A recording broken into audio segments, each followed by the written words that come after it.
Hello, ഇന്ന് വന്നിട്ടുള്ളത് വെണ്ടക്ക ഉപ്പേരിൻ്റെ റെസിപ്പി ആയിട്ടാണ് കേട്ടോ. അപ്പോൾ അതിനായിട്ട് ഒരു ചട്ടി എടുത്തിട്ടുണ്ട്. അതിലേക്ക് 1 ടേബിൾ സ്പൂൺ വെളിച്ചെണ്ണ ചേർക്കുക. അതിലേക്ക് 1/2 ടീസ്പൂൺ കടുക് ചേർത്ത് ഒന്ന് പൊട്ടിയതിന് ശേഷം കുറച്ച് കറിവേപ്പിലയും 2 പച്ചമുളകും ചേർത്ത് നന്നായിട്ടൊന്ന് വഴറ്റിയെടുക്കുക.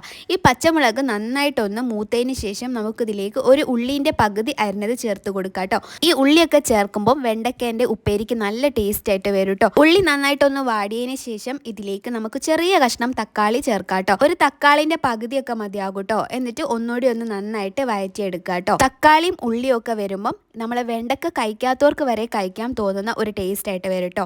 ഇനി ഇതിലേക്ക് നമ്മൾ വെണ്ടക്ക അരിഞ്ഞത് ചേർത്ത് കൊടുക്കുക. ഒരു 2 കപ്പ് വെണ്ടക്കൊക്കെ ഉണ്ടാവും. എന്നിട്ട് നന്നായിട്ടൊന്ന് മിക്സ് ചെയ്തെടുക്കുക. എന്നിട്ട് നമുക്ക് ഇതിലേക്ക് പൊടികളൊക്കെ ചേർക്കാം കേട്ടോ. ഞാനിവിടെ മുളക് പൊടിയും മഞ്ഞൾപ്പൊടിയുമാണ് ചേർക്കുന്നത്.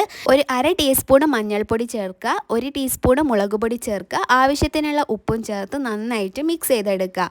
എന്നിട്ട് നമുക്കിത് അടച്ച് വെച്ചിട്ട് വേണം വേവിക്കാനായിട്ട്. പിന്നെ ഇടയ്ക്കിടയ്ക്ക് തുറന്ന് നോക്കിയിട്ട് എന്തായാലും ഒന്ന് മിക്സ് ചെയ്ത് നോക്കണേ, അല്ലെങ്കിൽ അടിയിലൊക്കെ പിടിക്കാൻ നല്ല ചാൻസ് ഉണ്ട്. അപ്പം ഞാൻ മിക്സ് ചെയ്തിട്ട് ഇപ്പോൾ അടച്ച് വെക്കുകയാണ്. എന്നിട്ട് തുറന്ന് നോക്കിയിട്ട് ഒന്നുകൂടി ഒന്ന് ഇടയ്ക്കിടയ്ക്ക് മിക്സ് ചെയ്ത് കൊടുക്കുന്നുണ്ട്.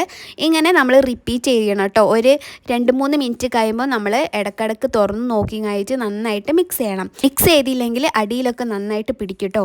ഇപ്പം നമ്മളെ വെണ്ടയ്ക്കൊക്കെ നന്നായിട്ട് വെന്തിട്ടുണ്ട്. അപ്പോൾ അടിപൊളിയാണ്. എന്തായാലും ട്രൈ ചെയ്ത് നോക്കുക. ഇഷ്ടമായിട്ടുണ്ടെങ്കിൽ ലൈക്ക് ചെയ്യുക, കമൻറ്റ് ചെയ്യുക, പ്രീവിയസ് വീഡിയോസൊക്കെ കാണുക. അപ്പോൾ എല്ലാവർക്കും ബൈ.